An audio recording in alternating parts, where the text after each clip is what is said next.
Bienvenue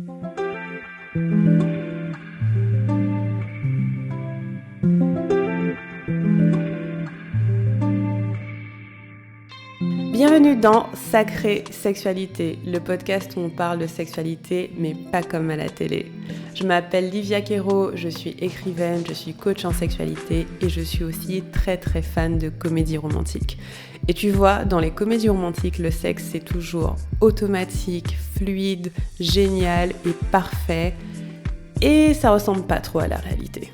On ne nous montre pas tous les moments maladroits, compliqués, qui sont durs à naviguer. Et on ne nous montre pas non plus toute la dimension magique, sacrée de la sexualité qui va bien au-delà de mélanger les corps. Eh bien, tu sais quoi, dans ce podcast, c'est exactement ce qu'on va faire. On va parler des choses qui sont un peu compliquées, un peu difficiles et dont personne ne parle jamais.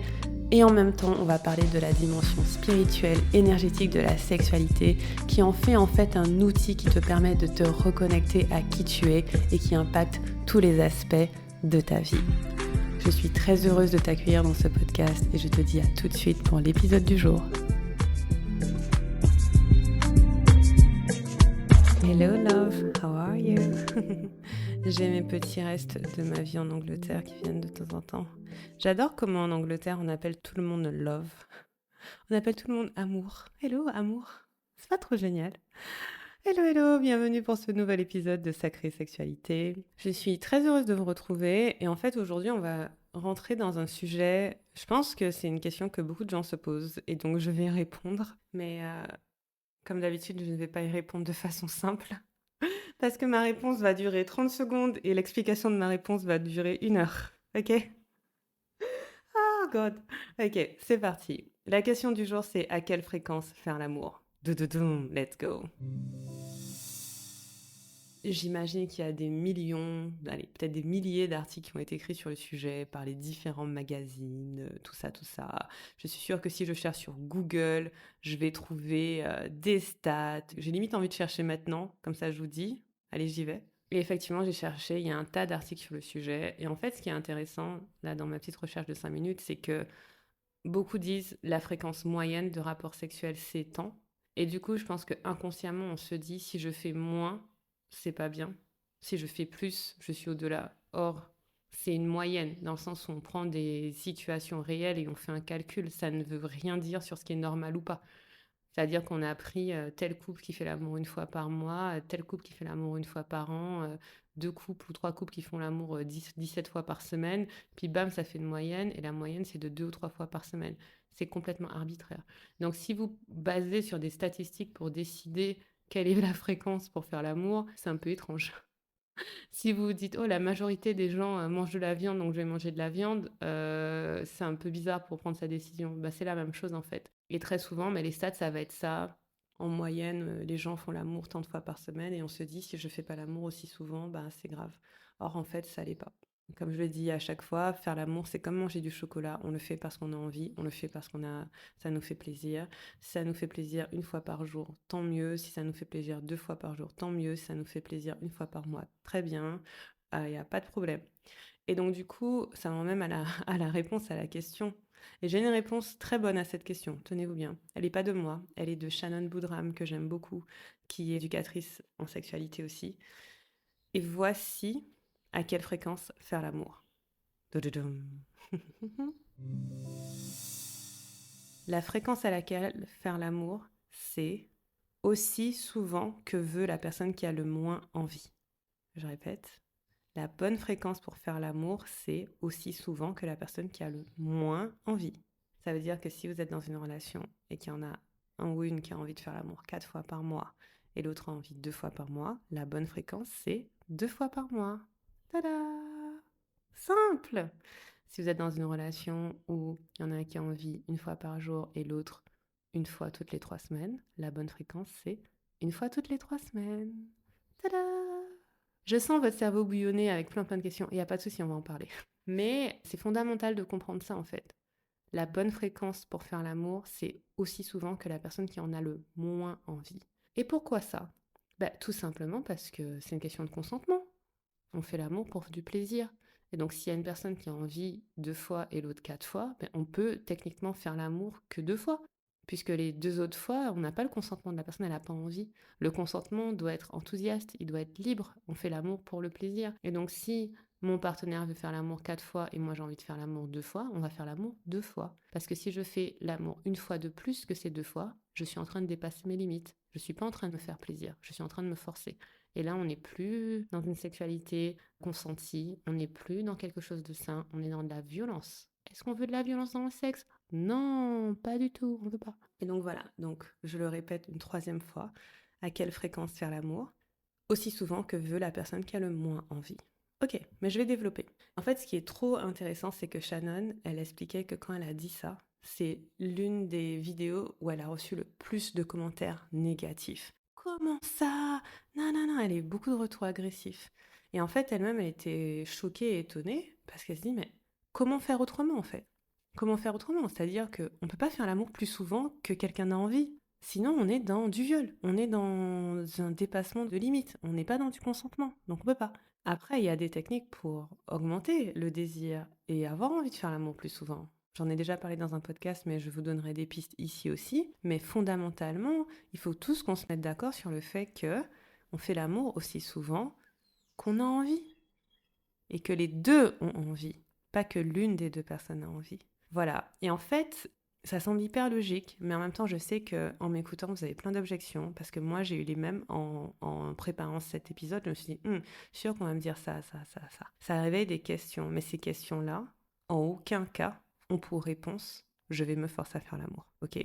Allons dans les questions. Par exemple, on peut se dire, ok, que faire de la personne qui a envie plus souvent que l'autre? Ben, c'est la vie en fait. On a toujours des écarts de désir sexuel parce qu'on n'est pas la même personne. C'est impossible que 2 personnes aient tout le temps envie, au même moment, le même jour, à la même fréquence. Peut-être au tout début d'une relation, parce qu'on se découvre, on va avoir envie tous les jours d'une certaine façon, mais même là, c'est pas sûr en fait. C'est pas du tout sûr. Et plus vous avancez dans votre vie, ben, plus vous avez d'autres choses qui sont importantes pour vous, qui prennent votre temps, qui prennent votre énergie, et donc vous pouvez avoir envie de faire l'amour à un moment et pas un autre. Et en fait, cet écart de désir, il est normal. Et donc, être dans une relation, avoir envie plus souvent que son sa partenaire ou moins souvent, c'est normal. Et donc, ça veut dire que l'un des deux va devoir gérer sa frustration. Et ce qui m'énerve un peu, moi, perso, quand on parle de désir sexuel, c'est qu'on fait comme si la gestion de la frustration, c'était le truc le plus dur à faire au monde. Que genre, oh mon Dieu, si je baisse pas tout de suite, je vais crever. Oh mon Dieu, le fait d'avoir les blue balls, comme on dit en anglais, genre t'as les couilles bleues parce que tu baisses pas. Franchement, comment? Enfin, je veux dire, on est des adultes, on sait gérer notre frustration, on n'est pas des gamins de 3 ans. Il y a énormément de choses dans votre vie que vous désirez et que vous ne pouvez pas avoir à l'instant T. Comment vous faites dans ces cas-là? Qu'est-ce que vous faites? Vous avez des techniques. Vous êtes patient. Vous faites autre chose. Je sais pas. Par exemple, vous avez absolument envie d'aller voir un match, vous avez absolument envie de sortir avec vos copines, mais ce soir, il y en a une qui peut pas grave, vous reportez. Et en fait, dans la sexualité, cet écart de désir crée une frustration qui a l'air, mon Dieu, insurmontable, qui fait que des fois, on va en vouloir à l'autre, on va dépasser ses limites, on va faire la gueule, on va bouder, mais hé, tranquille, ok, le sexe c'est pour le plaisir, la personne ne nous doit rien. Et pour moi, le fait qu'il y ait ces réactions à la vidéo de Shan, ça montre à quel point on est dans une culture du sexe qui n'est pas une culture du plaisir. C'est comme si on se disait que la sexualité c'était un dû, que les personnes ne sont pas sujets sexuels mais objets sexuels. Et donc moi, si j'ai plus de désir que toi, bah, tu vas devoir faire un effort et te mettre à disposition pour que je puisse assouvir mon plaisir. Toi, ton plaisir à toi, on s'en fout. Moi, on pense qu'au mien et là, j'ai franchement envie de faire l'amour et donc t'as qu'à te mettre bien, on va faire l'amour. Ouais, mais on est des humains. Je veux dire, on est des humains, on n'est pas des machines. On a de l'affection l'un pour l'autre si on fait l'amour ensemble, même si on n'est pas marié avec des bébés et tout, on a un minimum de respect l'un pour l'autre. Et donc du coup, pour moi, c'est fondamentalement ça, cette histoire de fréquence. Bah, à partir du moment où on veut forcer une fréquence, on se force nous, on force notre corps et c'est très grave. Et donc du coup, on va revenir aux bases. Encore une fois, le sexe, c'est pour le plaisir. Le sexe, c'est pas pour autre chose. Et si vous êtes dans une relation où l'un d'entre vous a envie plus souvent que l'autre, vous avez 2 choix. Un, vous avez le fait de naviguer votre frustration, comme tout le monde. On peut se donner du plaisir solo, il n'y a pas de problème. Enfin, je veux dire, si vous avez un ou une partenaire qui a moins envie de faire l'amour que vous, vous avez vos deux mains, il y a des sextoys, vous vous faites plaisir. Votre corps, c'est votre corps. Vous êtes un instrument de plaisir. Faites-vous kiffer, quoi. Kiffer solo, il n'y a aucun problème. Donc, on peut gérer sa frustration en kiffant solo, soit en étant patient, soit en faisant autre chose. Enfin, je sais pas. Soit aussi en développant une intimité autre que sexuelle. On va en parler tout à l'heure, mais c'est dommage en fait de limiter la connexion qu'on a à l'autre à la sexualité. Il y a plein de manières d'être en lien de façon intime sans que ce soit du sexe. Et je vais le développer tout à l'heure. Mais en fait, je crois que je vais juste me laisser porter parce que j'ai des notes, mais en même temps, je vais à chaque fois partir ailleurs, donc je vais juste parler. Mais par exemple, imaginez vous êtes dans une relation et vous vous parlez à peine le reste de la journée, vous vous touchez à peine pendant la journée, et puis bam, vous vous retrouvez dans le lit, et là, vous avez envie de faire l'amour avec la personne qui est là, et que la personne, elle n'a pas envie. En même temps, c'est pas étonnant. Toute la journée, vous l'avez pas calculé. Vous n'avez pas développé d'intimité hors de la sexualité. Et donc oui, ça n'aide pas. Ça n'aide pas du tout. Et donc, pour moi, c'est simple. S'il y a un écart de libido, ce qu'on va faire, c'est que, déjà, on gère sa frustration soi-même, on la projette pas sur l'autre, parce que l'autre n'est pas notre poupée gonflable, ok? L'autre n'est pas là pour assouvir nos désirs, ça fonctionne pas comme ça.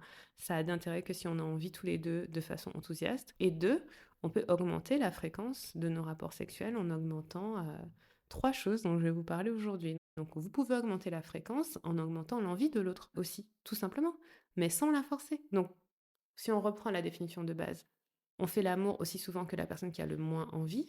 Donc c'est-à-dire s'il y en a un qui veut faire l'amour 4 fois et l'autre 2 fois, on fait 2 fois.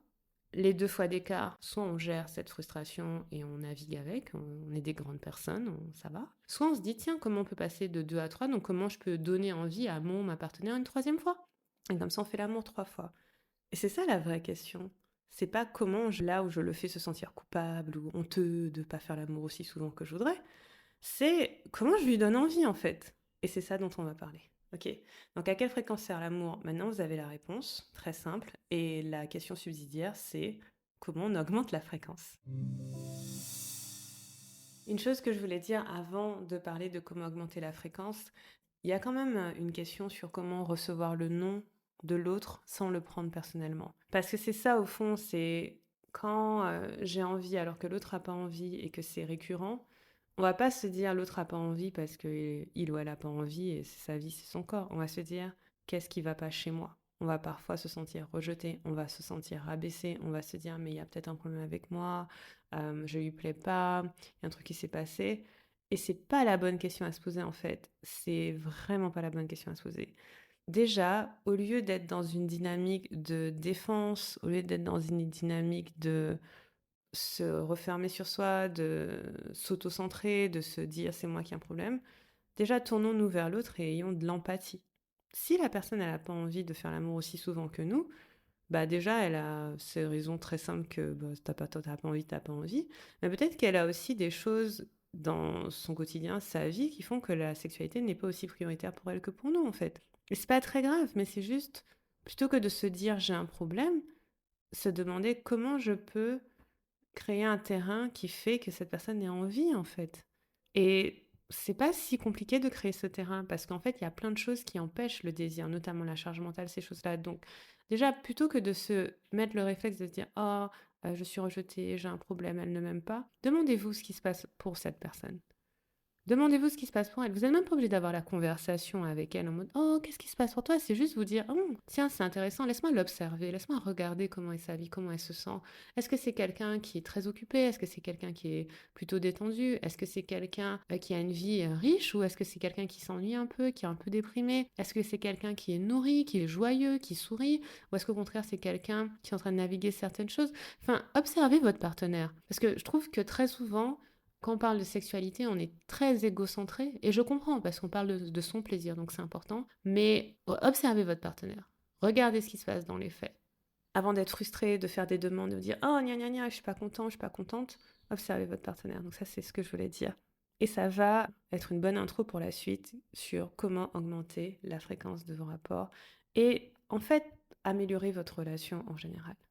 Tu te demandes peut-être par quoi commencer pour avoir une belle sexualité, une sexualité sacrée. Eh bien pour ça, je t'ai préparé une superbe ressource. C'est un quiz qui te permet d'avoir accès à un parcours personnalisé pour savoir comment t'y prendre pour avoir une magnifique sexualité. Tu vas sur liviaquero.com/quiz et là tu répondras à quelques questions. Et à la fin des questions, tu vas découvrir si tu es la graine d'âme, la gardienne de la porte, l'expressionnista ou la sage ou la butineuse. Et ça va te dire sur quoi tu dois te concentrer en ce moment. Tes besoins, tes limites, ton expression, ton intuition ou la connexion avec l'autre. Une fois que tu sais ça, tu verras qu'il y a un tas d'exercices, de pratiques que tu peux faire à la maison et en fait, tu ne seras plus perdu dans ta sexualité grâce à ça. Tu sauras exactement ce que tu dois faire. Va sur liviaquero.com/quiz et réponds quelques questions. J'ai hâte de savoir ce que ça a donné pour toi. J'avais cette conversation avec mon partenaire à moi, trop intéressant. Et j'en ai tiré 3 choses que je trouve très importantes pour avoir une belle intimité, une belle relation sexuelle de couple. Il y a un livre qui s'appelle Les couples heureux ont leurs secrets de Gottman et je me rappelle qu'il y a plusieurs années, une de mes amies psy me l'avait recommandé, bien avant que je sois en couple. Et j'avais bien aimé. Après, je crois que ce monsieur est un peu controversé. Enfin, tout le monde n'est pas d'accord avec tout ce qu'il dit. Je connais pas le gossip, mais je sais que voilà, tout est à prendre avec un grain de sel. Mais en tout cas, il y a une chose que j'ai retenue et que j'ai vraiment implémentée dans mon couple, c'est le fait que la fondation d'un couple, c'est l'amitié. Et là, je parle de couple, mais pour moi, toute personne avec qui vous avez un rapport sexuel, il doit y avoir une fondation d'amitié. Sans cette amitié, bah, votre cœur et votre corps sont pas forcément entre de bonnes mains, en fait. Je vais vous expliquer pourquoi. Mais en tout cas, la première chose, je pense, pour avoir une belle relation sexuelle, c'est l'amitié. Et ensuite, je vais vous parler des 2 autres choses qui sont pour moi la complicité et l'intimité. Et je vais vous expliquer exactement qu'est-ce que j'entends par là. On va commencer par l'amitié. Parfois, je coach mes clientes en sexualité. Et très souvent, enfin pas très souvent, mais parfois la dynamique de la relation est en jeu, quoi. C'est-à-dire, voilà, forcément, si elles font l'amour avec quelqu'un, la dynamique de la relation est en jeu. Enfin voilà, des fois c'est tel ou tel conflit a eu lieu, ou bien on s'est dit ça, on s'est mal parlé et tout. Et ce qui me vient, c'est est-ce que vous avez comme valeur de base de prendre soin l'un de l'autre? Tout simplement. Parce que l'amitié, c'est ça en fait. Mon ami, j'en prends soin. Je l'écoute, j'en prends soin, je suis là pour lui, je suis là pour elle. Il ou elle compte pour moi. Et en fait, si dans une relation intime, personnelle, romantique, il n'y a pas cette amitié, il n'y a pas ce soin, bah c'est compliqué. C'est compliqué. Est-ce que je me soucie de l'état d'esprit de cette personne, de son repos, de ses news, de ce qui se passe dans sa vie? Est-ce que je me demande quoi faire pour qu'elle se sente bien? Est-ce que je prends en compte ses besoins, ses envies? Est-ce que c'est quelqu'un que j'aime bien? Donc je parle même pas d'aimer dans le sens romantique. Est-ce que je l'aime bien? Est-ce qu'on pourrait être amis si on n'était pas en relation amoureuse ou sexuelle en fait? Et pour moi, l'amitié, c'est quoi? C'est être une équipe. C'est être une équipe. Et ça, c'est que ce soit pour une nuit ou pour la vie, vous êtes une team parce que vous avez choisi de faire quelque chose ensemble. Donc si vous avez choisi de faire l'amour ensemble, vous êtes une équipe. Vous faites ce qu'il faut pour que l'un et l'autre et chacun se sentent bien. Si vous êtes en couple, vous êtes une équipe. Et ça, c'est fondateur.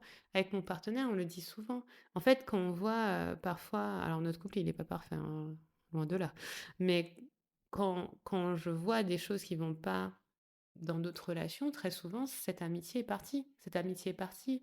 Et donc, sans amitié, la sexualité est compliquée. Parce que faire l'amour avec quelqu'un qui prend pas soin de moi, en général, qui s'intéresse pas à moi, qui s'intéresse pas à ce que je vis ou ce que je dis, bah, c'est pas forcément très fluide. Et donc, peut-être que je vais faire l'amour pour assouvir quelque chose, mais pas nécessairement pour la connexion, pas nécessairement pour prolonger ce qu'on vit au quotidien. Et dans cette amitié, il y a le fait de, bah, si vous êtes en couple, vous habitez ensemble, il y a le fait d'alléger la charge mentale l'un de l'autre, de prendre certaines responsabilités pour que l'autre soit allégé, l'écouter quand il parle ou elle parle de ses projets, de ses aspirations, de ses rêves, de ses désirs, de choses intimes. Voilà, donc est-ce que vous êtes ami avec votre partenaire sexuel? Déjà? Et quand on parle de sex friend, pourquoi c'est ok d'être friend quand on fait du sexe, c'est pas être friend en général? Tu vois ce que je veux dire? Donc pour moi, c'est ça. L'amitié, dans le sens de prendre soin. De prendre soin de soi et de prendre soin l'un de l'autre. Quand on n'a pas ça, eh ben franchement, on a moins envie de faire l'amour en général. Si vous n'avez pas ce soin, à part pour assouvir la pulsion vraiment animale, vraiment voilà, relâcher ce plaisir qui peut-être s'emmagasine, franchement, on perd toute la notion de connexion et d'être d'envie d'être en lien de la personne qui en a pas cette amitié. Donc, comment augmenter la fréquence de vos relations sexuelles, augmenter votre amitié hors de la sexualité. OK? Et en lien avec ça, on a le deuxième point qui est la complicité. La complicité, c'est quoi? C'est qu'en plus d'être amis, vous êtes des potes. Est-ce que vous rigolez ensemble? Est-ce que vous faites des choses ensemble? Est-ce que vous avez des private jokes? Est-ce que vous rigolez? Vous avez des blagues communes?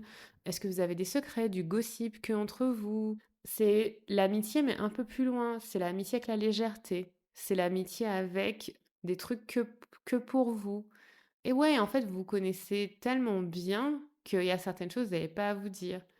Et ça, pour moi, ben, ouais, ça aide beaucoup. Ça aide beaucoup parce que, encore une fois, ben, on se sent vachement détendu. C'est plus facile de prendre soin l'un de l'autre quand il y a cette complicité aussi. Et c'est plus facile de se dire, bah, on va bien s'amuser dans notre sexualité, on va découvrir des nouvelles choses, on va être curieux, c'est plus facile aussi d'être vulnérable, d'ouvrir son cœur, d'ouvrir son corps avec quelqu'un avec qui on a cette complicité. Parce que imaginez, bah, le sexe devient joyeux, le sexe devient fun, vous pouvez rigoler un peu. S'il y a des petites choses loufoques qui se passent, bah, c'est beaucoup plus marrant. Et ça enlève tout de suite la charge, en fait, de la sexualité. Quand la sexualité, c'est un truc moins lourd, c'est plus facile à intégrer dans notre quotidien, déjà. Et la troisième chose, c'est l'intimité. Et là, on va un poil plus loin que la complicité. C'est comme si, en fait, avec l'amitié, on est en lien. Avec la complicité, on est dans un cocon plus petit. Et avec l'intimité, on est dans un cocon encore plus petit. Si on est intime, bah, l'intimité, elle va commencer par l'intimité de cœur, dans le sens où on va partager les choses qu'il y a sur notre cœur, peut-être nos peurs, nos craintes, nos vulnérabilités, nos rêves, nos désirs. Et ça fait des belles relations sexuelles parce que si notre cœur est ouvert, c'est plus facile à notre corps de s'ouvrir. Donc déjà pour moi, c'est des conversations honnêtes, des conversations profondes, des endroits où on va se dire notre vérité. Après, je sais que pas tout le monde est très deep, profond dans la conversation. Donc c'est pour certaines personnes, l'intimité va passer par les mots et après ça peut passer par le toucher. Par exemple, le fait de se toucher, le fait de se prendre dans les bras, alors, il y a des degrés de toucher. Il y a des degrés de toucher qui sont de l'amitié et de la complicité. Il y en a, c'est de l'intimité, où peut-être on va caresser des endroits qui sont un peu plus excitants, sans forcément que ce soit que sexuel, mais on va avoir une énergie qui n'est pas exactement la même, en fait. Et pour moi, ça, c'est très important. Là, par exemple, avec mon compagnon, on a, parce que vous savez, maintenant, on a un bébé qui arrive à avoir 10 mois. Et donc, du coup, on travaille beaucoup. Donc, on est très amis, très complices, ça c'est clair. Et nous, notre focus, c'est notre intimité. C'est qu'on se touche tous les jours, c'est qu'on passe du temps ensemble, c'est qu'on prenne soin de l'autre en ayant des conversations. Et donc, pour moi, quand vous êtes à ce niveau-là, ben, la sexualité après, c'est assez fluide. Vous pouvez regarder vos langages de l'amour. On a fait un épisode sur ça. C'est l'épisode 18, vous pouvez l'écouter. Je suis avec mon chéri en plus pour écouter sa douce voix également. Et il y a les différents langages de l'amour, il y a le toucher, il y a le temps de qualité, les mots d'appréciation, les cadeaux et les actes de service. Et vous pouvez regarder comment ces 5 langages peuvent être intimes, en fait. Quel cadeau je peux faire qui est très intime, quel toucher je peux faire qui est intime, quel temps de qualité je peux faire qui est intime, quels mots d'appréciation je peux donner qui sont intimes et quels actes de service je peux faire qui sont intimes. Et quand je dis intime, si vous êtes dans votre cocon à tous les deux, vous êtes dans votre cocon et vous faites des trucs pour vous. Et ça dépend, chaque personne a son style. Par exemple, il y a des personnes qui aiment bien s'envoyer des petits mots doux, des photos coquines, je ne sais pas. C'est entre vous, c'est votre intimité. Et pour moi, ça peut vraiment aider. Donc, amitié, complicité, intimité. Faites un petit audit de là où vous en êtes. Demandez-vous, ok, est-ce qu'on prend soin l'un de l'autre? Ça, c'est l'amitié. Est-ce qu'on rigole ensemble? Est-ce que c'est les gens entre nous? Ça, c'est la complicité. Et l'intimité, c'est est-ce qu'il y a des choses entre nous qui sont que pour nous, quelque part? Je sais même pas comment décrire l'intimité. C'est pas évident à décrire comme mot, mais c'est... Pour moi, dans l'intimité, il y a la vulnérabilité. Donc, est-ce qu'on arrive à être vulnérable l'un avec l'autre? Pour moi, ça, on est intime quand on est vulnérable. Et la vulnérabilité, avant qu'elle aille dans la sexualité, ben, elle commence à l'extérieur de la sexualité. Donc tout à l'heure, je vous disais, imaginez, vous avez passé toute la journée, vous êtes à peine parlé, vous êtes distant, et puis le soir, il y en a un ou une qui a envie de faire l'amour et pas l'autre. Ben, le terrain n'est pas super joyeux pour le faire. Mais imaginez qu'au contraire, toute la journée, vous avez pris soin l'un de l'autre, vous avez eu des moments où vous avez rigolé, vous avez été touché un peu intimement, vous avez fait des petites blagues, l'un ou l'autre vous a ramené un petit cadeau, on pensait à vous, peut-être un truc un peu coquin, toutes ces choses se sont passées, ben, le soir arrive, voilà, peut-être il y en a un ou une qui a envie et l'autre n'a pas trop envie pour l'instant, mais comme vous êtes habitué à avoir une intimité, vous pouvez commencer par l'intimité et puis après, ben, ça se trouve au final, la personne se dit: «Ouais, je me sens plus, ouverte à l'idée de faire l'amour». Alors encore une fois, le consentement, ça se vérifie à chaque étape, hein. Pas parce que quelqu'un n'a pas envie de faire l'amour au début que vous pouvez vous dire, «Oui, si je force un peu, ça va aller». C'est pas ça que je dis.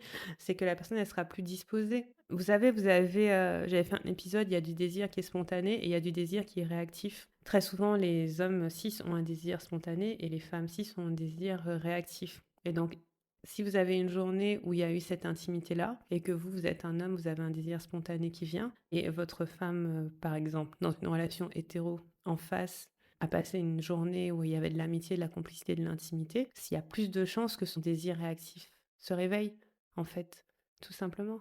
Parce que l'environnement joue énormément sur le désir. Et donc, si vous voulez augmenter la fréquence de vos rapports, travailler sur ces 3 choses-là, et ça peut être aussi simple que, prendre soin de la fatigue de la personne. Dans notre société, je suis maman, j'ai un bébé qui a 10 mois, qui fait pas ses nuits. Je suis fatiguée, je suis vraiment fatiguée et c'est pas une fatigue que j'ai connue avant. C'est-à-dire qu'avant, quand je disais que j'étais fatiguée, ben, je pouvais faire une nuit de sommeil et ça allait mieux.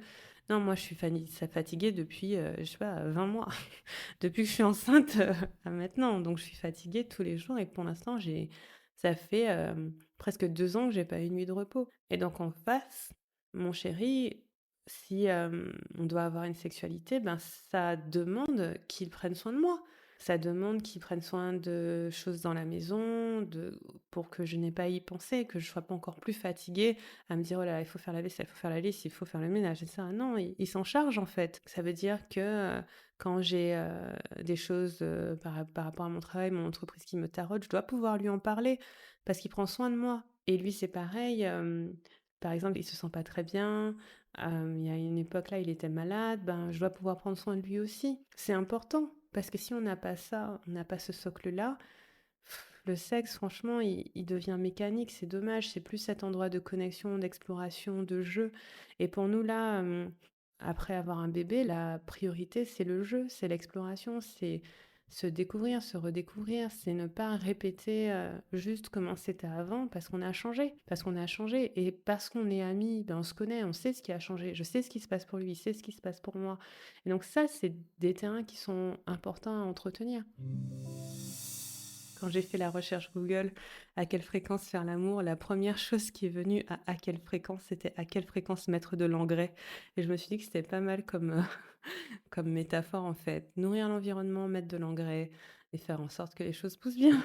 Pour augmenter votre fréquence de rapport sexuel, prenez soin l'un de l'autre hors du sexe. Bon, c'est pas la seule chose, bien sûr, parce que des fois, il y a des questions de logistique, il y a des questions de fatigue, il y a des questions hormonales. Enfin, je veux dire, s'il y a un truc complexe dans la vie, c'est comment fonctionne le désir sexuel. Ça dépend, mais on est des humains, ça fluctue.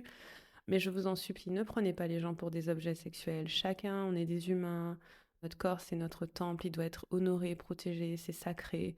Et c'est trop important. Et donc, la prochaine fois que quelqu'un vous dit qu'il n'a pas envie ou qu'elle n'a pas envie, ayez de l'empathie en vous disant, ok, je comprends, de quoi tu as besoin. Est-ce que, par ailleurs, par rapport au sexe, je peux rendre ta vie agréable? Parce que c'est ça aussi, c'est qu'on fait le sexe pourquoi? Par exemple, il y a des gens qui disent, j'aime faire plaisir pendant le sexe. Super, mais est-ce que tu sais faire plaisir hors du sexe? Si tu arrives à faire ça hors du sexe, c'est top.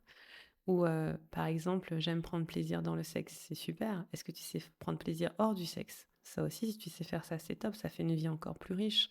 Parce que la sexualité, c'est fluide. La sexualité, c'est une forme de spiritualité en mouvement. C'est pas juste mécanique, c'est pas juste des allers-retours, c'est pas juste un orgasme, c'est de l'énergie qui circule. Et donc le terrain dans lequel cette énergie circule, il est très important.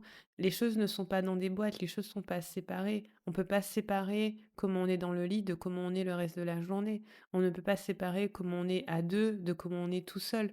Enfin, tout est lié. Et voilà. Donc ça, c'est ma longue réponse à la question à quelle fréquence faire l'amour. Vous savez tout. Aussi souvent que la personne qui a le moins envie. Et si vous voulez que la personne ait plus envie, créez-lui, créez avec elle un bel environnement d'amitié, de complicité et d'intimité.